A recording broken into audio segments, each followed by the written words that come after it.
afternoon. Welcome to the show. It's a Friday. The party has to kick as usual. And so definitely Spice Drive is a party starter.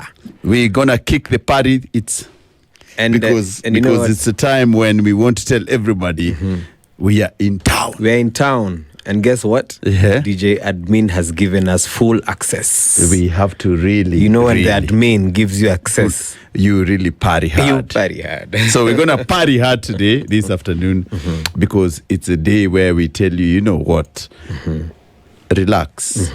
In the rain, watch on the rain. Let's do this thing together. Oh, yeah. Yeah. Yeah. So today, many things are happening beyond here and everywhere. But let's start with the most somber occasion, because today is a funeral service of the 6 or the 5 gentlemen who perished in the chopper crash. Of course, Jonathan Ngeno Ngong Alap Kisiria, who is being buried, and of course the people and the pilot is being buried next week. And many people spoke today. And you could see the pain of the mothers, the pain of the fathers. There's a gentleman who said, I don't even know where to bury my son because I sold land to take him to university. Yeah. And now maybe I bury him behind the house where I'm living. He doesn't even have a place to bury. One of the victims. Yeah. Very sad. It's very sad. Yeah. So I think, and also Mary Temas, the mother of the late Ngeno, saying that, you know what, this guy was supposed to serve for more times.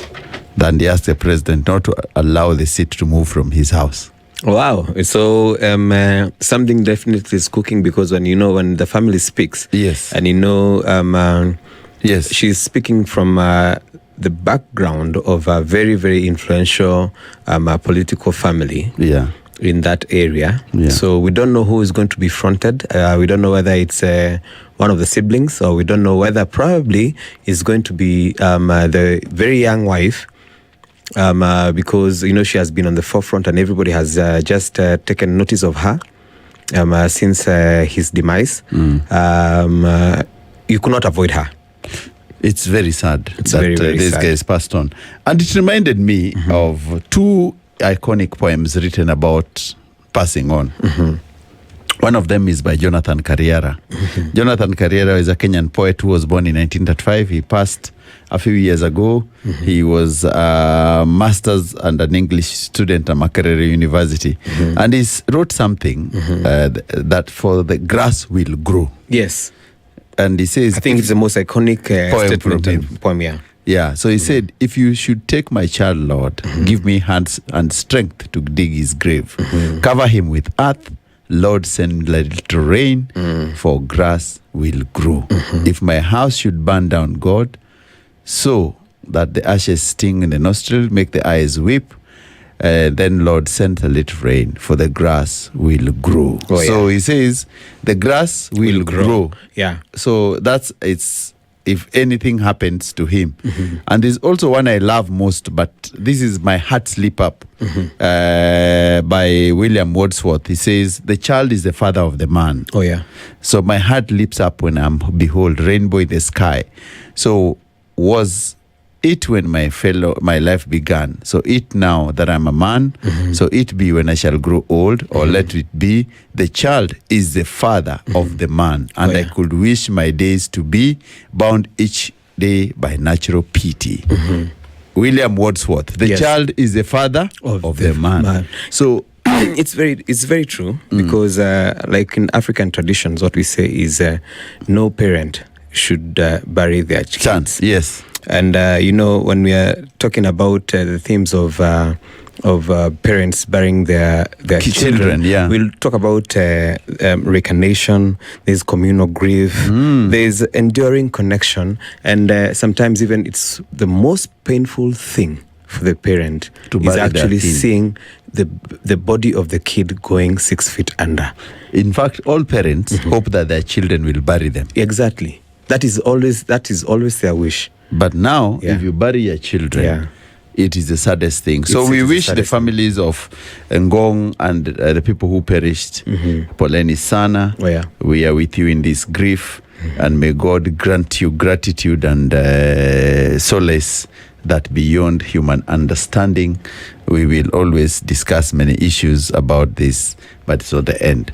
So we'll go for a short break because we have some advertisement to go through in a few minutes. And then when we come back, we continue with what's going on. It's Furahi Day. So the Spice Drive is giving you the beautiful conversations. Keep listening. You know, R. Kelly was the king of R&B. There's no R&B without the R. Oh, man, R. Kelly is the king of R&B. Oh, yes. Because the guy is nothing but a legend. Oh, yeah. Now, and you can see back and forth, Aaliyah died young. Oh, yeah. Of course, a beautiful sound, a beautiful vocals. Still one adored. of the top, yeah. Yeah, still really adored. And we're talking about people die young. According to Martha Miano, a former assistant of Riggy G, Regina Wairimu was one of the girls that died mysteriously and was impregnated by a man in high society. Another girl from Murang'a suffered the same fate. That's what Martha Miano says. But according to a newspaper, they're saying death of a university student. Was it murder, forced abortion, or foreplay? Yeah. And they're saying... A 22-year Regina Wairimu, a fourth-year telecommunication and electrical engineering student at Dedan Kimathi University in Nyeri County, had resolved to become a mother. Alisema atazaa. You remember the person who was killed? Vule alisema atazaa. Kuna mwingine pia alisema hivyo. Yes, Sharon in Migori. Otieno. Yes. Which was a very, very big case. Yes, still going, hers was also big. Yeah. So I always tell these young girls, if you get into an affair with a politician, please take care of your back. You see, the problem is what they do.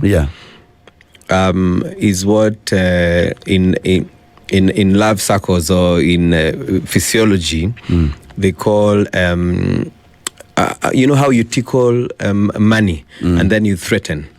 And a lot of those girls, when they actually find out, and yesterday we were talking about when the name drops and then someone finds out who this person really is. And then everything changes about the whole discussion that you are talking about. So a lot of these young girls get into relationships with very powerful or prominent politicians, personalities as well. We cannot just limit it to politicians, of course, even personalities in society. And then once they get into these affairs, some of them will actually get pregnant by choice. Because, you know, sometimes it's the lady who decides who is going to impregnate her. Okay, it's biological, but she has a role to play as well. You know, she knows how she can control that or not. So once that happens, and they know that they have guilt-tripped a prominent person, they think this is your elevation to prominence. Okay. And you remember even that high-level case, which we should not even be talking about. And there were some demands that this is what I want, this is how much I want, this is how much I want for upkeep. So we don't really know, but you know, when I call her Double M, she's a very vocal blogger in central Kenya. But when she speaks like that, I think she has been in high offices and she knows a thing or two. So what we are saying is that if you see the Nation has written it, and the Nation has said that is it foreplay? There are three options. There's so much that meets the eye. Yes, that's so. But my question has always been, and what I always ask ladies is to, please, if you know you're going to get engaged with these individuals, they can be as sweet and as violent and as serious and as close to death. It's like a moth circling a fire. That's true. Yeah, that's true. So you can be burnt very easily. It's like going to swim in a crocodile-infested river. And hope to come out alive. Then it will pull you down, and that's the end of you. So make sure that but also politicians or people shouldn't stop killing girls. That is very, very wrong. You remember there was a Mercy who was killed along Waiyaki Way. There are many university girls who have been killed by prominent people. Yes. So we are saying, please don't stop killing girls. Let girls go enjoy their life. Just take responsibility. I think sometimes it's so easy. I know the demands might be high, but get to know what you're getting into. But it's not high, so low. You're a billionaire. Sometimes they don't want to get it. They don't want to. No, it's a fear of the wife's discovering. It's not about the demand. You want to play loyal when you are very disloyal. And that's my problem. Yes, that's my problem. My problem is not money. Yeah. Because these characters who are being accused by these girls, they're killing. Yes. These girls only want apartment for 20 million. That's all. And this say, I just want an upkeep. Has stolen from some counties 100 billion. Exactly. Others have stolen $1 billion. And he's thinking, why am I giving her 20 million? Why don't I just kill her? It's just because the wife will know you gave money to someone. Yeah. That's the biggest problem. That's true. Yeah. And that's why we said, I told people, let us not say that polygamy or monogamy is overrated. Polygamy is actually the best thing. It's the best thing. Just say. Yeah, polygamy is the best thing. And we're monogamy cannot work for African men. Exactly. There's no balance. And if you think monogamy can work for African men, tell us in our comments. And then we understand. And we'll understand where. Give us your point and details. Yes, and send it to 94.4. Okay. SpiceFM. Oh, yeah. Tell us if you think monogamy can work. From where I stand, I think for African men, monogamy doesn't work. Polygamy is just the safest way to go. Yeah, so that you don't have a problem. Oh, yeah. So, ladies and gentlemen, apart from that, there are many things which are happening. And yesterday, we talked about Donald Trump. And we talked about the war in the Middle East, in Iran. And by the way, I've always said Trump is a madman. And yesterday, I've just thought that I've been totally wrong. No, you're not. You see what's happening in the White House? Yeah. Have you seen? What did he do? Yesterday, Donald Trump invited so many religious leaders from churches kumwekelea mikono. To be? Kumwombea. Akwe? The best to redeem America and make it great again. But I'm telling you, now you see, that's what I'm saying. Actually, Trump is not mad. Donald Trump has proven me wrong. Yes. There's a pattern to his madness. You know, Donald Trump has always wanted to be a monarch. Okay, yes. A king. Yes. And he has managed. Yeah, and he has managed. That's true. America prides itself as a beacon of democracy and hope over the years, and religion and tolerance and the world peace. Best land. But Donald Trump has sat and looked at it and said, so this is what you are. Let me control you guys. I want to be coronated the king of America. That is what he wants. And he is now the king of America. Managed to kill the Senate in America. Yes. Congress, which is supposed to sign for any war, he bypasses them. Doesn't even look at it yet. Nobody talks. Judiciary in America, which is strong-willed, he killed it. Silenced. Donald Trump silenced America's judiciary. Yes. Single-handedly. And you're telling me he's not a king? He's a king now. Despite all and amidst all the noise that was made. Yes, he didn't care. He silenced everyone. That's the Congress, the Senate, the judiciary. That's true. He starts war when he wants, That's like true. a king. Fights when he wants. Stops when he wants. Picks a president from a different country and says that's a guy we're working with. I think he's a great guy. And now, so there's a pattern to this madness. Oh yeah. So he's not a madman. He's decided that people think I'm mad. Let me show you. Let me elevate it. You think I'm mad, but I'm not mad. I'm not mad. So what did he go decide to? The first guy he picked is Maduro. Yes. Maduro was working with who? China. Most of the oil was going to China. Trump wanted to incapacitate China. He got him. Yeah. And his wife. Don't forget. And he said this oil will come to America. And now he's even bragging about it. He said we've got 100 million barrels, so we are going to split 50-50. They are going to get a lot, and America is going to get a lot. That 50 is what was supposed to go to the Chinese economy. He took all of it. He's taking it. Now, Iran is the route for the Chinese vessels to bring in oil and to sell products in that region. He has managed. He started to war there. He started the war. Just to incapacitate China. Yes. And they're saying that he's a mad guy. He looks at his biggest economy rival, yes, and decides, you guys, I'll take it. I won't take you direct. I'll hit these guys so that you suffer. Biggest bully. Yes, he's bullying everyone. Biggest bully. He told Spain, there's nothing we buy from you. Yeah, he even told them, we'll actually come and take over your airspace and use the military base. Yes. And there's nothing, you're not going to stop us. So now, yeah, do you agree the guy is not bad? No, he's not okay. It's okay. The guy is just madness. There's a pattern to it. Yes. So there's a pattern to his madness. He just wanted... Trump, when he was growing up, he was thinking, I want to be a king. One day. Like the African leaders. Yeah, it'd be like, I just sit down and everybody So sings. For me, Trump is the African leader in America. Wow. Trump is the African leader in America. In America. The one who does not very, very care I think it's about anything. He doesn't care. It's about him. And him alone. And him alone. And what America will get. Exactly. And there's no one else who can tell him anything. That's true. So I've been wrong thinking Trump is mad. I've been totally wrong. You nailed it. There's a pattern to his madness. Yes. And the pattern is he will incapacitate his enemies. And grab everything. And he's going to grab all the oil in this world. Yes. And that's why he told Denmark, we want that one. Yeah, even you. That's how he started with Greenland. You remember? Yes, I told Denmark, we want that Greenland. We want that one as well. He told, and he's telling everyone, we want this one. He told Nigeria. He says he likes. You are killing Christians. Yeah. I will come for you. See, now they put the drones. Yeah.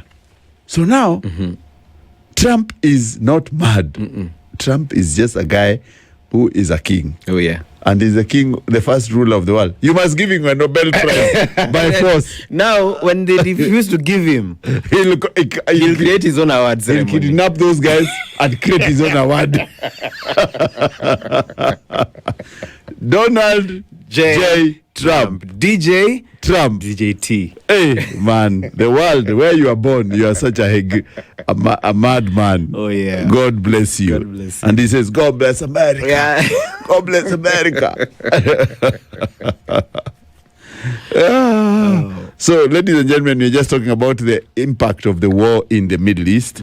And of course, it is all looks like Trump wanted to incapacitate China. And it's what we call war of attrition. That's true. War of attrition, so that the Chinese goods, which pass 60% of that channel, have a problem of passing there, and they get 50% of their supplies from that channel. Also would be not easy to pass there when the war is on. That's true. So that is a direct impact to China and to the whole world. The whole world. Yeah. So Donald J. Trump, in a way of making America great again, is making the world suffer. Incapacitated. And is incapacitating people. So we go for a short break for news at 4 o'clock, ladies and gentlemen. We come back, we come up with more hits because DJ Admin has given you guys what Solo calls full access. Oh, yeah. It's a party time. Let's go for news. But when you come back, remember, it's a Spice Drive where we give you only beautiful conversations and beautiful music, unfiltered conversations. I'm a host, CEO Charles Otieno, and the real Solo, and the DJ is none other but DJ Admin. We'll give you a shout out at the end of the Bull Dire Show in a few. Keep listening. It's an afternoon. We bring you just the beautiful music. DJ Admin giving you full access this time is the Vibe Master himself on the 1 and 2s. And of course, I, CEO Charles Otieno, bringing you the vibe alongside Solo. Now, something happened. Yesterday, it rained cat and dogs in the city of Nairobi and across the country.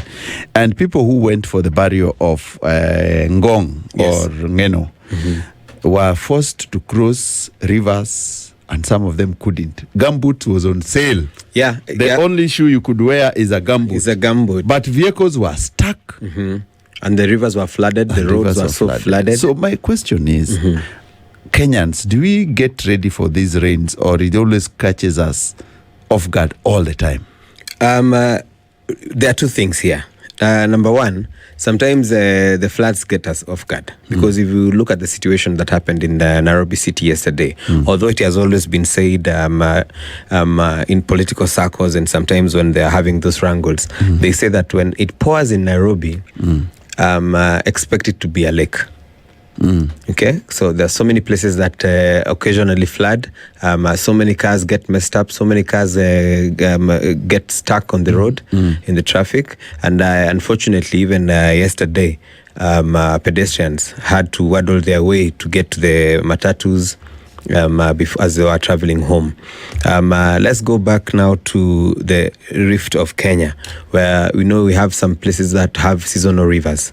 And sometimes, because of the mountains and the hills in the Rift Valley, sometimes it could be raining in some certain area. And it's not raining downstream. And it's not raining downstream. And then the water just comes flowing down. And sweeps it. And all of a sudden, that is what happened. Do you remember yesterday we were talking about a tree? Fiesta. And you know, DJ Admin played also one of the favorite songs I've always loved. And one day when we were judging Miss Kenya, I told someone, girl, you want to come to my hotel? Girl, you want to come Maybe to my I'll hotel? Give you my room keys. R. Kelly featuring, was it Cassie? Casey, yeah? girl, you wanna come to my hotel? Oh, back the millennials. Yes. Back in the 2000s. Yes. That song was a hit. It was a hit. It meant a lot. Yes. Yeah. After and if you come to my hotel, maybe I'll give you my hotel card. Aye.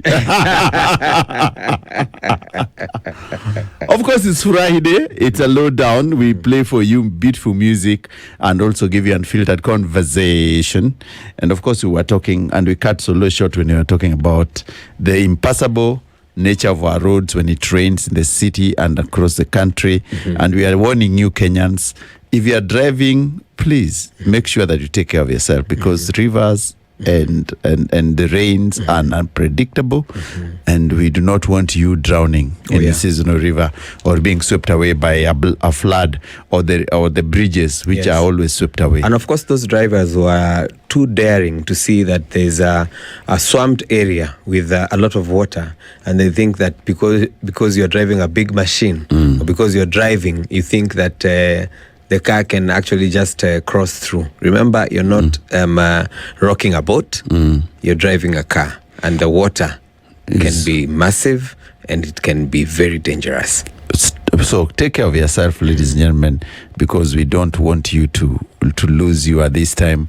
Rain comes with many things, blessings, and also it can be dangerous. Oh, yeah. You know, LL is one of the iconic rappers of all time. And I tell you what, my brothers and sisters are there, if you know who LL is, you know what rap is all about. An iconic figure from back in the days who's still surviving today. And also he did a lot of sitcoms at that time. Oh, yeah. So very talented. Very talented individual, doubled up in very many movies as well. And LL Cool J, or Ladies Love, Cool James and Fool is such a great iconic figure. So Paradise is one of his iconic songs, and in the 90s he was a man to be and a man to want to be. So ladies and gentlemen, we have a guest in the studio this afternoon, where, you know, Fridays we don't do long interviews. We'll have a short one with him because today, Friday, is a day we party hard, putting you in the mood for what happens. So Solo, you'll do the honors. Okay. And you know when he walked into the studio, first thing he can do is he can actually shake you up. He can shake things up because you wonder, are we under attack? But today in the studio just reminds me of this two iconic DJs from France who people never saw their faces. There were two brothers who are called the Daft Punk. Daft Punk. And they were very, very instrumental in music. Not only in hip hop or in the electric music, but they did good EDM music. And our guest today is almost copying the same style, coming the same script, face covered, electric music, Tafadhali, say hi to your people and the people who also need to know you. Thank you so much. So it's funny that you mentioned Daft Punk because I'm such a huge fan of Daft Punk. My name is Mutero. I'm a Kikuyu urban artist. Okay. Basically, I don't just do EDM, but I have a good catalog of EDM music. But I also do other genres like Amapiano, Afrobeats. Basically, you will get to hear much more as I continue. Okay. But the ones that I've done, it's very convenient that I'm here on a Friday because I have one called Tukamenywe. It basically says, beloved, close that laptop. Let's go it's very short. Let's go party. Yes. And then I have another one called Mwenda Wakwa because it was February, right? It was a lover's month. So I have a love song for that. Okay, Yes. Mutero. So Mutero, you tell people to come anywhere and you're hiding your face. How if you decide to drink? How do you drink? Well, my mask has straws, so maybe I'll just take one. Okay, tell me about your brief history and where you started your music. Well, I started my music after uni, around 2014-15. Where was that? Masinde Muliro. Yeah, so I studied computer science, and then I joined a band in Nairobi. So we used to move around clubs and weddings, basically performing for people. Cover songs. Yes, cover songs. Like my personal favorite were songs by Daughtry, and sometimes depending on occasion. Also, you play rock music. Yeah, I used to do rock music. Daughtry. Yes, and I also did a couple of Kikuyu songs like Retwa Rakwa by Eric Omondi. No, sorry, Wainaina. Eric Wainaina, sorry. Yes, and then after that, I met up with my friend. We formed a band, not a band really, like a two guy group. So we used to sing. We started with English music. It's interesting that LL Cool J's song was called Paradise because that was my first solo song ever. It was called Paradise. And then I used to rap then. So I used to rap, and then I started transiting into singing. And then now I did like 5 songs. And then around 2018-19, I decided to take a break. Those breaks where you don't necessarily know when you want to come back, right? And then now last year, around December, I got that hollow moment and decided, you know what, let me come back. Yeah. And then now when I came back, after that, that period of soul searching, trying to decide where I want to go. Of course, home is the best. So I decided, let me go back to my roots. But this time I don't want the situation where I am still telling people to embrace our roots. I want other people out there to come and experience the Kikuyu roots, the Kikuyu culture. So you can imagine the way Sophia has done with her songs, where Brazilians, Europeans, everybody is flocking, trying to learn and figure out what is this language. So that's something that I also want to do with Kikuyu. So that's why I choose urban Kikuyu music. Okay. Yes. You see, probably we are saying this is the second artist from Embu and Kirinyaga all the way to Meru, Mrima, because the other one was the politician. Karis Newton. Karis. You must be the first one from Kirinyaga now. Yeah. Because Newton Karis is from Embu. Yes. He's from Embu. Yes. And now you're the first. You're the first. Are you the first artist from? Do we have people from Kirinyaga who sing? Well, there are several budding artists, but now I'm all free from the kind of reception that I've gotten from my music. I am hoping that I'll be able to carry the flag high, not just for Kirinyaga, but the entire Kikuyu land, and maybe at some point the whole of Kenya. Yeah. Yes. Okay. And Daft Punk. That's an inspiration because of the EDM. Well, not necessarily. So you see, not just Daft Punk. I listen to that kind of music a lot, the house music, even the Kikuyu music and all that. It was just like my wild imagination. One day when I came back to music, I told my producer, you know what? how about we let people see my soul through the kind of storytelling that I'm telling people? How about I don't show them my face first? They get to experience, they know my style, so that anytime I mention my music, someone can already tell that's Mutero's song because of the kind of stories he's telling and the kind of style he's packaging that into. So we decided, I consolidated, and they're like, wow, that's a good idea. So I decided, let me do this. At some point, because it's also very hard, anytime I go somewhere, people are like, can you just show us your face? It's the mystery. Just show us your face. It's a mystery. Yeah, shikai. So of course, it's at some point I'll get to show them my face. Okay. Yes. And I've tried that thing one time, and putting that. Does it suffocate you? Not necessarily. This one has breathing spaces all over. I have another one, an LED one that shows different faces. I control with my hands, so I usually use that for performances. Where do you get them? Well, I know people. Now you know me. So if you need a mask like that, Muteru. So tell me about your first song. As Mutero, right? Yes. So as Mutero, I got into studio on around 17th of December.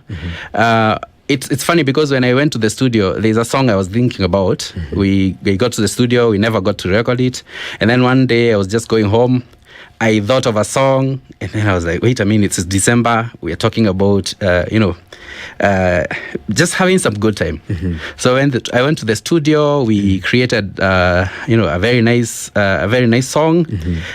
So far, good progress. It's about just celebrating yourself. We need to celebrate ourselves. We need to live because mostly you find that we are working all the time. Working, study. Haukubuki kuji, So that's what I was saying. Today is a Friday. You have money. You have your babe. Let's go and party. Yes. So how do people receive you? And then when you remove your mask, because I think after your performance, you definitely go to the changing room. You remove your mask and your clothes. Because ukitoa mask na urudi na hizi nguo tutakujua. It's very challenging, because. Sometimes I don't have to stay long in events, which sometimes are very good. You get even after telling people let's party to come in. So now what I do, I'll go with different clothes, and then sometimes even different cars. So I'll come in maybe different clothes. Then when I'm set to perform, I'll go somewhere, do my change, then come back looking different. You see, Charles, my worry is always like this. Even when Daft Punk was coming up, I was wondering, were they doing this that if the music flops, you say, okay, let's show face and let's not say it's us. And then you say, ama ikiwezekana ikikuwa tutoe max tuseme ni sisi. Is that always the narrative? Not really. For me, I did music back then. I wouldn't say it flopped because the last single that I did was played very well. But now it reached a place where you get to ask yourself, because everybody has, it's a business like any other. You have a profit and a loss account whereby you say, in the next 3 years, I expect I will be here. These are my projections. So once you get there and you're not seeing that kind of results, you take a step back and ask yourself, what different can I do? So in that particular time frame, I was doing other things, but I knew that at some point I'll come back. But now this time there's no option for failure. So So when did you start your career? My music career? Yeah, in school or after school? Oh, well, I used to sing in the showers, that's the cliche that's thing. Not a career. But professionally, the band I started in 2014. Yes. Okay. And the band, where was it based? In Nairobi. Okay. Yeah. And when you're singing, in which spaces were you, especially restaurants? Where did you perform? Yeah, so we used to perform in clubs, and then people would call us in their ceremonies, the weddings, that kind of thing. Yeah. Wow, interesting. Yeah. So do you write your songs or someone writes for you? Yes, I do write all my songs. In fact, it's interesting that I took this space for Kikuyu. Lyrics now flow much more seamlessly as compared to back then.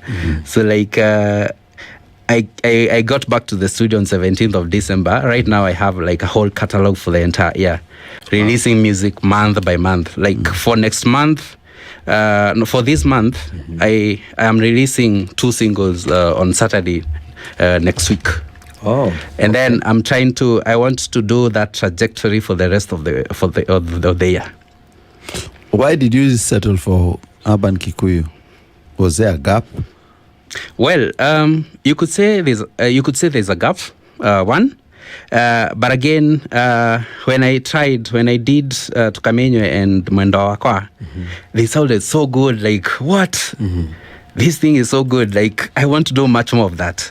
Of course, there's that gap. And me, together with other people that are doing something similar to what I'm doing, we are trying to get other people out there to experience and love the Kikuyu culture. You know, Kikuyu culture is so rich. But one of the ways that we'll be able to get them to experience it is by using the styles and the sound that they usually like. For example, we mentioned about Daft Punk, and I also told you that I'm a big fan of Daft Punk. So if I can use or fuse such a sound, or even something like a piano that people already love, then it's the easiest way to get people to experience the Kikuyu music. The same way you find gospel artists taking, for example, a modern secular style, but bringing it to gospel and getting like so many youths getting saved in the process. So in Kikuyu music, we've had some very iconic figures who took the music far. Yes. My personal favorite, of course, is Rengo Boys. You know who was a leader of Rengo Boys? Yeah. I would not name to, you know, the guy Rengo Boys. Of course, you know people like Mosaimo and many people. Yes. Kikuyu music, Kamaru. Yes. And of course, there are many other guys, Peter Kegia, yes, Wayuni, many guys who transformed Kikuyu music. So, and their sound is very rich. Very rich. And that means that their sound is benga. Yes. So, if you look at that benga, have you picked anything from it? Yes, I do. In fact, I have one of my upcoming songs. Basically, I've borrowed a guitar string from Kamaru's song. So it's one of the upcoming songs. But what I usually do is anytime when I'm doing, for example, a house song or an amapiano song, we always sit down with my producer and we try as much as possible to go back to the roots and try to pick something. So if it's an instrument that Gikoyo used to play, then we try as much as possible to fuse it. So eventually you'll find that it's an amapiano song, but you'll find some instrument that's quite unique from all the other house songs that you've had before. And you see why I'm saying so, because remember before Kamaru became big, he wasn't playing guitars. True. The guitar was from Luo Nyanza. And the Labenga came to Central. And then John Disho is the first one who, under Rengo Boys, to make it big. Yeah. So if you're borrowing, I always say Kenyan artists forget to borrow from the rich catalog we have. Yeah. And they want to go for amapiano. Yeah.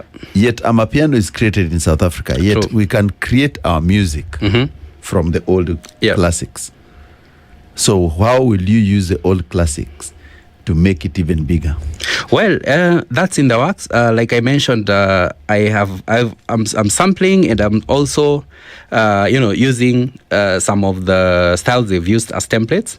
But again, most of my stuff, because I've mentioned that I'm more of an urban Kikuyu music, is I am looking at what they did, the styles they use. So I may not necessarily use the same guitar or the same chord they used, but I fuse some of their works into my works, so that at the end of the day, you will be able to recognize that this is an instrument that was played by Gikoyo, but it's fused within, say, for example, a style like amapiano or a style like house music. Which is good. Yeah. But remember, if you look to Nigerian music, all them songs, Afrobeat is Fela's work. The whole of it. True that. 100%. Yeah. So they didn't run away from it. Yeah. They just modernized it. They modernized it. Are we not listening to Afrobeat? We are every day. Thank you. Yeah. So when my argument with Kenyan artists has always been, Kenyan artists rush to amapiano. Yeah. yet they have their own to create. Yeah. When will you guys create yours? So you see, we are still creating. So the thing is, we want also to give fans what they are looking for, because at the end of the day, again, I also mentioned that this is still a business. So whereby you are dropping one a song with a popular journal, and then you're going back to your roots and giving, for example, a more traditional approach. So it's not like when we say we're going towards a Mapiano house, we are totally neglecting the style, the Kikuyu style entirely. We are still using it.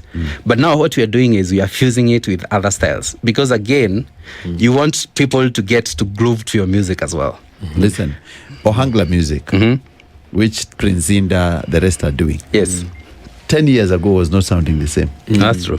20 years ago was traditional. Yeah. Today is the biggest music in Kenya. Yeah, most streamed right now. They have not moved from Luo music. They have not moved from the Luo instrument. But they're not doing our piano. Yeah. So my question to you is that you're saying the fans want. The Kenyan fans do not know. You are the one to give them.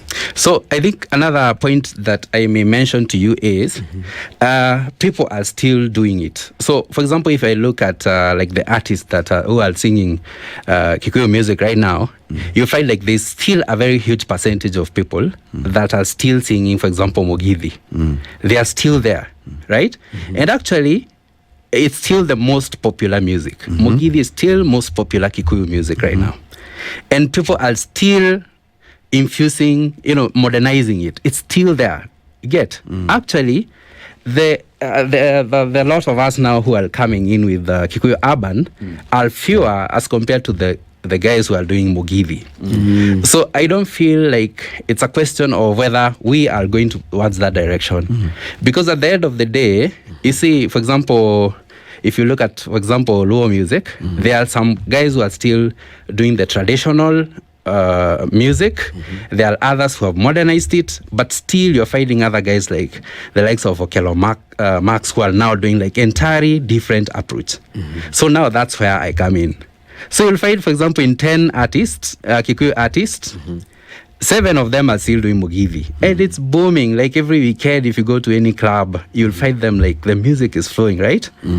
But then the few of us, for example, for me, I feel like there's this gap. I feel like the Mugithi artists are there. I want us to come back because we're going for news. We'll continue with this discussion in a few. Okay. So we'll cut you short. All right. Let's go for news. When we come back, we continue with our conversation. Okay. Keep listening. Okay.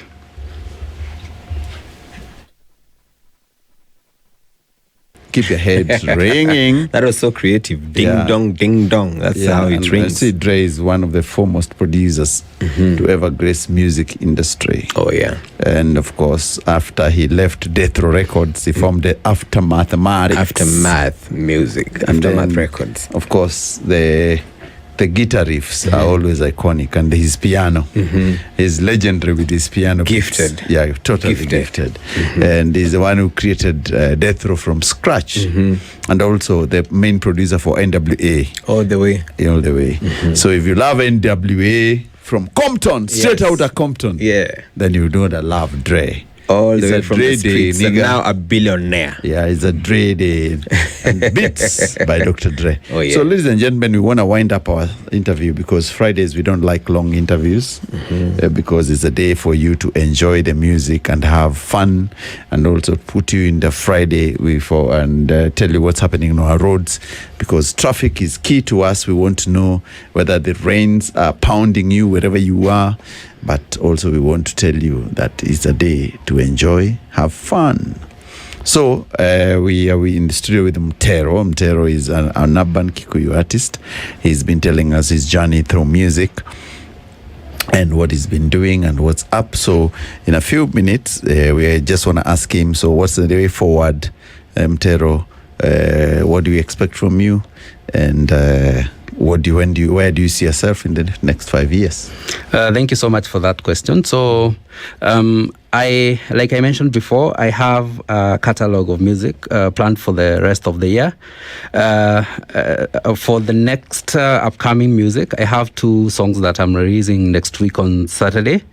I'll release the audios first. You can stream them on YouTube and all the music streaming platforms. My handle is This Is Mutero on all of them. Of course, from there I'll come back here for these very chats. I'll definitely keep you updated on my music. For that question on where I see myself in the next 5 years, of course I am looking forward to more and more collaborations. I'm in talks with a couple of Kenyan musicians to do collaborations. So what I'm looking at, I'm not just looking at collaborating with just Kikuyu artists. I'm also looking at collaborating with other Kenyan and African artists. So that's what I'm looking at. Yes. So what happened to computer science? Well, I still practice. Actually, I'm finishing my degree in data science and business analytics. I practice at an NGO in Kenya. Yes. And your other song is called Mwendo Wako. And yes. For people who know that music from Murima, as we were talking about the original boys who used to play that kind of music from central Kenya, Mwendo Wako Mariru was a big tune by Sheru. Yeah. Where do you place yours, and how does it sound? And some people used to say Kikuyu men are not romantic. That guy demystified that myth. Very good, hats off to him. Of course, mine, when you listen, you'll hear that it's also a very romantic song. So we want a situation where people know that we are extremely romantic. Okay. But do you say? Yes. Okay, thank you so much. And so your handle is This Is, you see there's a difference here. Is this This Is Mutero or This Is Muteru? This is Mutero. Mutero. Oh, yes. Not Muteru. It's Mutero. This is Mutero. Okay. Yes, on all handles. So I know we'll be hearing more from you. And you're recording under which record label? Galaxy Records by a producer called Mansa Chusa. Big up to my producer. Okay. Yes. So I know we'll be looking forward to your new collaborations, your new releases. Definitely. And of course, listening to what blend you're coming up with, and of course, how you're going to urbanize it and how it's going to be accepted and fit in this music industry. So thank you so much for your kind time. And of course, we look forward to listening to more music, and of course, even having you here as you release them. Yeah, thank you so much for having me as well. Sawa. Yeah. Okay, thank you very much. Of course, welcome. We are talking to Mutero, a gentleman who is doing Kikuyu urban music, and he's given us his journey through music and very interesting things about his career. And he's saying Kikuyu men are actually romantic. I'm shocked because according to the data out there, the women are saying Kikuyu men atakuuliza kamogoda, kafuroti, and many other things. So this is the first time a Kikuyu guy saying that romantic. But Msema Kweli is a women out there. You tell us if these Kikuyu men are romantic. Because in the data of romance, they have never featured anywhere. They don't feature very prominently. They never featured. So that's why I'm here. I want to demystify that. We are not pointing people with a goat rib anymore. Okay. Anakuambia si nimekunulia kakuota. Tumekula nyama. Umekula nyama. Ya na umekula. Na umekula hiyo. Haya sasa na kaploti maguta. Twende rumu. Ana room ni back of a restaurant. Hapo nyuma. wanasemanga Joerumu. So that's why we say that Kikuyu being romantic that one is a subject of discussion. Exactly. Because girls out there I say have otherwise decisions. They have been treated by boys from Homa Bay, chopper rides, wanafundishwa mambo safi by leaves and a bouquet of cash. Yes, and a bouquet of cash. Mpaka CBK had to intervene. Yes, and then you're telling us kura nyama. Umekula kakuota. Kuja hapo kwa room niko nyuma. Sasa we want to tell them there's now a new bail of Kikuyu men. The bail imeachiliwa to Maldives. Competition is stiff. Thank you very much, Mutero. We invite you again. Yeah. And welcome, Asante Sana. Thank you so much. So I want to, ladies and gentlemen, also, I know today is on Friday and it's 21 minutes past 5 o'clock. So, Lo, I still believe in love. Do you still believe in love? Love is desire. Love is desire. Do you still believe in love? I believe in desire. Shalama told us, let's believe in love. For people who believe in love, let's believe in love. Because if you have a beautiful lady out there or you're a guy there, tell him, I still believe in love. And say, I love you very much.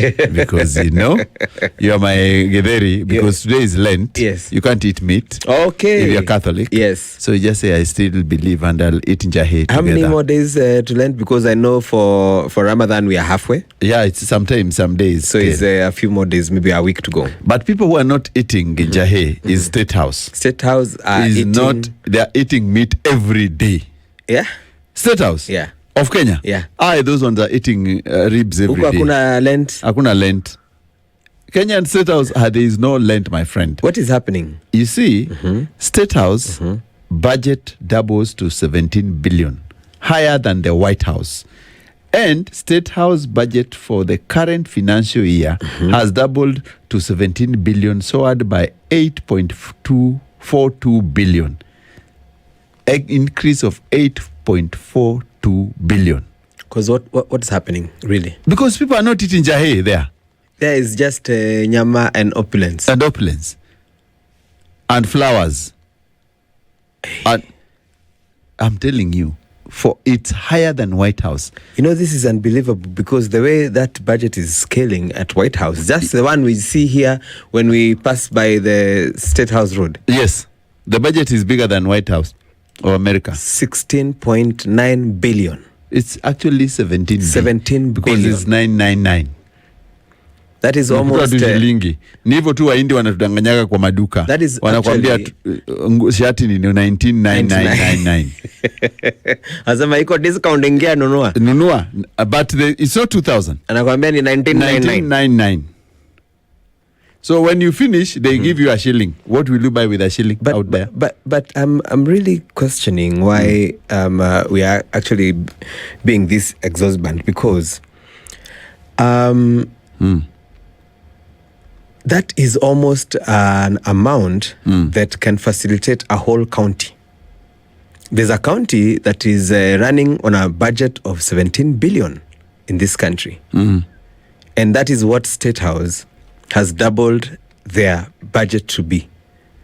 I'm telling you. Shooting higher. You know, the other day we were talking about an extra 2 billion. Yes. From 7 billion to at least 9 billion.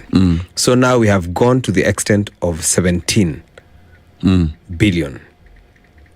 What? Which is even higher than how much the White House in the United States of America, as a country that is almost as big as the continent of Africa. It's chewing. And so that's how life is. So Kenyans, it is their time to exercise their duty. I think people should open up their eyes. And vote. Vote, because this if this money... Kenya last year, I saw yesterday John Ngongabadi saying that Kenya will be borrowing per year 2 trillion every year. We will be borrowing 2 trillion every year from next year. We will be borrowing 2 trillion per year. I just want to get this right. Yeah. And already we have 1.3 trillion which is missing from eCitizen. Yes, but we'll be borrowing 2 trillion every year from our international and partners and bilateral partners and traders. It's a disaster now. And remember, the State House spends 17B for eating and many other things and handouts. You know, this country has gone to the dogs. This is too serious. The country has gone to the dogs. This is definitely... Kenyans, if you do not vote wisely, shauri yenyu. We will be like those dogs that go back to eat their vomit. Yeah. because it's madness. We should not accept this. It's madness. This is so we cannot be borrowing 2 trillion every year from next year, and then we spend 17 billion on State House budget. 17B. An increase. From 8 billion. So what necessitated, what the government should be telling us is what necessitated an increment of another 9 billion on top of the existing. There's no budget which doubles in a year. I don't even understand what's happening. Budgets have allocation. Yes. And the allocation should be 10, 15 or 20% increment. And even if we try to dissect how much 17 billion and how much it can do, we will be talking about a lot of things. There are still people in hospitals who cannot afford medical cover because SHA is not working. There are so many complaints. And today it is even worse. Kenyatta National Hospital had to turn down cancer patients who are going for oncology. And you see that machine. And people are dying. Yeah, the cancer patients, they are there. They treat 100 people every day. Yes.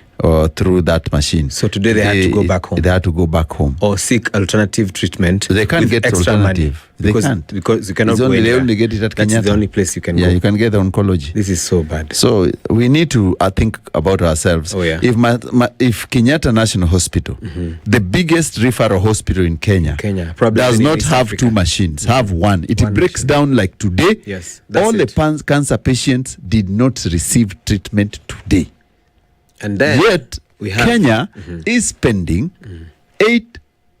9 extra billion on their state house. I can bet that the machine for cancer at Kenyatta National Hospital does not even need $1 billion. That is so sad. That's where our priorities are wrong. That is very, very, very wrong priorities. And State House is cancer patients are walking home. And imagine State House is less than 3 kilometers, less than 5 kilometers from Kenyatta National Hospital. From Kenyatta National Hospital. And there are people who are going back home with no hope of life tomorrow. Because of a failed machine that could only have them survive. Yeah. And the reason is your State House is going to gobble the rest of the money. It's very, very sad. And away from State House, another guy who is receiving hot charcoal fire is my guy Rigiji. Yes. Wamunyoro. Yes. Hey, today Martha Miano is on. I don't know who is paying her to finish this man. I will tell you something. Even before we talk about what's firing and hot fire charcoal. Yes. Martha Miano. Is actually rumored to have worked with Rigiji very closely when he was deputy president. But at a point where they fell apart is where now the fire started burning the charcoal. Yes. And now it seems she's unleashing everything. What is going on? Let me tell you, Martha Miano has said that a former personal secretary to Rigathi Gachagua, Martha Miano, and of MP of Madeira, and later DP says within 2 years, Gachagua received over 500 employment forms from TSC and 500 from TSC. Each beneficiary gave him 200,000. This means the gentleman made 100 million for this activity. For employment forms. For you to get that certificate. Yeah. The guy was given, Rigiji was allegedly given 500 apatie watu wendikwe walimu. And Martha Miano is on fire. He's on fire. And is it today? She's unleashing manenos. And you remember, today is when Rigathi is also finding it hard in Meru. Because today, I think he found it very strategic to tour Meru County. Yeah. Because he's a predecessor. Yeah. The successor is out of town. Yeah. And he went to attend the burial. He went to Gobo first. He went to Gobo first. Yeah. Where I've seen that they had to barricade the roads. Yeah. And start fires on the road, bonfires, blocking his way. Now we see that what is actually trending on social media is that Rigiji is trying to access Meru town. And then the boys are already giving him a hard time accessing the area. Now this is what we call the battle of the mountains. Yeah? Two, one predecessor and one successor. One is blocking entry to his home. And the other one is saying, we must go. Lazima tuingie. You see the political, the way the politics are playing out in this country. Yeah. It's really sad, because if you see what's happening, and all these people, whether they are hired or whether they are true followers, from the goons to the ones who are protesting about what is happening right there, we are all going through under the same predicament. The challenges that we are all facing in this country are shared amongst all of us. If there's no electricity, there's no electricity. If there are floods somewhere, there are floods everywhere. If there's a drought in this country, it's us who are still suffering. If we are losing and misappropriating funds from the government and corruption, it is us who are suffering. And then again, the political segment is still playing like an episode. So what I'm thinking is that I can tell you, these things, it's very hard. It's really, really bad. It's really, really sad, and it's a very sad state of affair. It's very sad. And I know it's all because some people still want to remain in power, and others are saying we must take it back. Now, if you want and you care for your country, please vote wisely. Yes. Register as a voter. Yeah, vote wisely. And do not be swayed by tribal affiliation or handouts. Yeah. And of course, you will save yourself from this disaster. And that's why I was giving people an example. And I was saying, if you look at any time one leader falls, the way they hold each other's hands, the way they sing praises about someone who was even in a different faction than you are, the way they work like brothers. You see the way they have all attended Johanna's burial. All of them singing praise, showering praises. But then they still go and make us stay divided, still make us preach hatred. It is very, very sad. What we need to do is we all need to be smart and pick the right leaders to move this country in the right direction. True. And the other guy we need to talk about is Mike Mbuvi Sonko. Yes. Who I think I've seen behind his chair, he has over 10 phones. Yes, that's true. So, Sonko, that's true, yeah, has over 10 phones. Do he carry all of them? Yes, he does. All of them. Plus, does he know the numbers? Plus the chargers. Yes, he does. So why have 10 phones? Because he talks to so many people. And one phone cannot? No. Those are so many people. There's one number that is always public. He always displays it on his social media. And then he has so many other groups that he works with. And, as a former governor, you have all these other people who are giving you intelligence about what is happening where. He also have business numbers. And he has personal numbers for family and friends.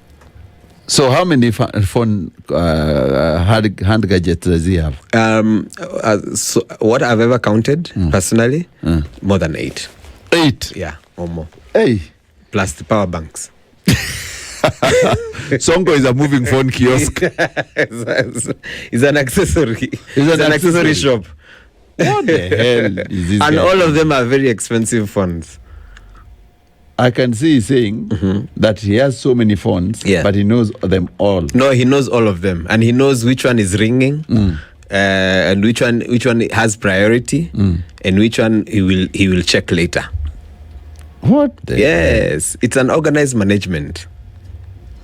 It's an organized management. Kenyans, if you have one phone, Mike Sonko has more than 8. Yeah. And all of them are over 200,000 phones each. Yeah. So guess how much he spent. And that's why he was displaying 54 million. Yeah. And that has brought a tiff between him and Miguna. And now he said he's ready. Yeah, and Desire Miguna has sued Sonko. Yeah, for 5 million. For 5 million. And Sonko is saying, Tupatane kotini. Yeah. Because what he said about Miguna, and there's no one as litigious as Miguna. Yes. So I knew Miguna would sue him on that comment. Let the drama unfold. Yeah, drama unfold. Today being a Friday, we want to cut short. We will play for you some music. When we come back, of course, we come with more interesting conversation after the news. Keep listening. It's a Spice Drive. I'm your host, Charles Otieno, the real solo, and DJ Anmin in on 1 and 2. Do you know, when you say to try again, it reminds me, there's something which ladies rarely talk about. Yeah. That just like men, yes, dark-skinned women find it very difficult in the job market. And to make matters worse, you are dark and fat. Or dark without mafurumbanya. My sister, you will tarmac with their fellow men. Nimbaya. Is it true, Zolo? Yes, it's true. But I think that is so it's stereotyping. I don't think that is. Let us be people who judge people of character. Not because of but the girl is saying that people, if you other girls, if you appear yellow, unachukuliwa kazi siku hiyo na uko na mafurumbanya, hata interview wanasikiza interview, but if you all of you tie but you're yellow and mafurumbanya, and this one is dark and has no mafurumbanya, and you have the same mark, do you think we will get the job? But you know, we have always said that there's also always a circle about beauty. Yes. And this one keeps going on and recurring. Because today we'll have a dark skin with African culture and, you know, African characteristics like mwanya, sleepy eye. Yes. All those things come and go. Now we are at the era of mafurumbanya. Yes. Okay? But that will also come and go. But now the job market. Yes. They're saying that the women are saying that if you are not light-skinned, there's a lot of segregation. There's segregation. I don't know whether it has happened. Yes, it does. It does. And have you seen those girls in the clubs? And that's have you seen a dark chick leading those Do-Re-Mi girls? No, not so much. Do-Re-Mi girls? Do-Re-Mi girls are light skin. Is there dark ones? Not so many. They are silently there.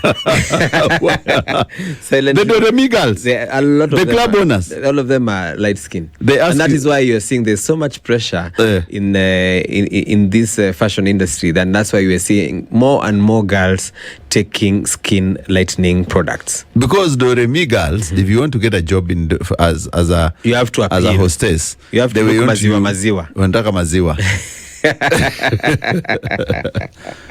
Anyway, away from that solo, someone, Ali Gampur is saying, Ali Golampur is saying that in the last 6 days, during the war against Iran, many documents on the Epstein case have been removed from the U.S. State of Department of Justice website. This war is a distraction from the Epstein So what they're using is diversionary tactics. Yes. A lot of it, and that's why they said. I mean, even you saw the pastors, laying hands on Trump, and they're saying, well, that is happening, and people are focusing on that. Well, that is happening, and people are focusing on the war. A lot of Epstein files are being deleted and are going missing. So people are using diversionary tactics to make people look the other way, while on this other side they are playing dirty tricks. What? And that there's so much truth in that. There's so much truth in that because we know we are actually in the middle of the Epstein files and the release of those ones. And now we are saying that we can actually go and find a leader straight and deep rooted in his country, a leader of a nation, and then we eliminate him. But still, we cannot find the Epstein files released. Some of them are missing. But we know why. Because we know the names that are already in the Epstein files are very influential. And some of these people don't want those things to come out. Okay. So now, away from that, there is a doctor, an IVF expert. Yes. In IVF, people go for IVF. A lot. And the first thing you do is that the sperm is taken from the man and the egg from the woman. And then it's fertilized artificially in somewhere. And then it's injected back to the woman's womb. Now, this person, the injection, the baby turned of a different color. They got the wrong sperm. I don't know. The wrong egg. We are not saying. The guy was not accurate. We are not knowing what happened. So now, the High Court in Nairobi on Wednesday granted IVF expert Dr. Sarita Sukija a major victory after permanently blocking the Director of Criminal Investigations, the Police and Director of Public Prosecutions from arresting or charging the gynecologist in dispute over the color of the surrogate child. The color was different. So tunachangia lakini matokeo ni blanda. Yeah. Like two kuku, one hen and one cock. Yes. Then you get a duck. Yes. Hii michezo ya nje bwana. Inaingia mpaka So I don't know who was not accurate. Yeah. It's a doctor. You're waiting for Muindi baby. Yeah. Anatokea kama solo. Napata Bob Marley. It's a doctor. It's a doctor, and how they were preserving this. So the guy is saying there must have been a mix-up somewhere. Yeah. So they're saying that they don't be so. Yeah, it's a storage system and the facility, because they should be very accurate. Because someone must have swapped the samples. Yes, because you are waiting for you have a cock and a hen. Umeweka mayai na mbegu yake na umeweka hapa. Alafu you get a duck. Yes. Swinging. With the webbed feet. Yes. Someone must have slept at their job. So that's what happened. Yeah, because now it means that there's even cheating in artificial insemination.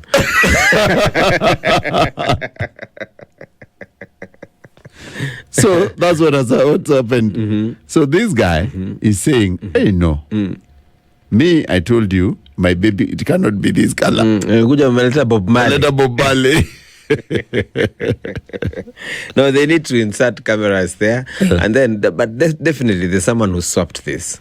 Yes. Yes. So let's hear what that is the biggest diss track of all time. Let's just say that's the truth. That's the biggest hit and diss track of all time. And you can even feel the energy. I wonder how he got into that studio. He was so mad, man. He was so driven. Yeah. Said he told them, and his words came to pass. Yeah. That Bad Boy is a stuck record label. And you could see Diddy went in. Yes, he's stuck in prison. Because he's a stuck record label. And Dr. Dre and Snoop used to tell us these things. We never thought it's serious. Yeah. But anyway, Tupac, the greatest rapper of all time. I don't know who else thinks otherwise. But for me, he is the greatest rapper because rap is about culture. Yeah. It's about not only spitting, it's about lyrics. Yeah. It's about looking at the future, the past. Yeah. And all that he embodied everything in one. Yeah, there are people with better flow. Yeah. But he carried everything. He carried the culture on his shoulders. Which still lives on. Yeah, and lives on. So Tupac, the greatest rapper of all time, the GOAT of hip hop, that we hit them up. So now things are happening in this country. What's happening? Things are happening because I can tell you that if you know that Trump is doing his own things and people are telling him off, and we are saying Trump should not be taking regions. So those pastors, what did they tell him? No, they were praying to him. They were telling God to give him all the wisdom, all the knowledge that surpasses mankind, so that he can continue leading America to be great again. And he was there. I don't know. And I'm telling you, all these are diversionary tactics. And people are actually, what you could see, the comment section is going crazy right now. Yeah. Because I think that is one of the most trending videos right now. And the biggest question that people are asking is, who actually invited all the preachers and the pastors to go and lay hands on Donald Trump? And then, even before that, allowed all the camera crew to come in with their cameras, lights, camera, action. Let's pray. And they put their hands of them, a bunch of them, more than a dozen of them, praying out loud for Trump, who's seated right there at the White House in the Pentagon. So when we say Trump is a real American king, like disguised as the American king, but the real African king in America, is true. That one is true, is coming to pass.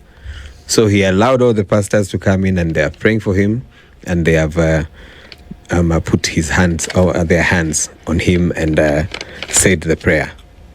Oh my goodness. Diversionary tactics. At its best. And you see what I also said is that you know Trump's son, Barron. Barron is almost 20. Barron Trump is 20 years old. Yes. He bought oil for $30 million. just 2 days before the war. So the father told him, I'll attack Iran. Yeah. Nunua hii tuuzie watu tutengeneze profit. So he's making big profit. Yeah. Very, very big profit. He's doing extra business while there. So Trump is just doing business, and it's very sad that the world is suffering while America is enjoying what they are doing. Oh, yeah. That's ripping off. And one of the things which shocked me is Governor Nasir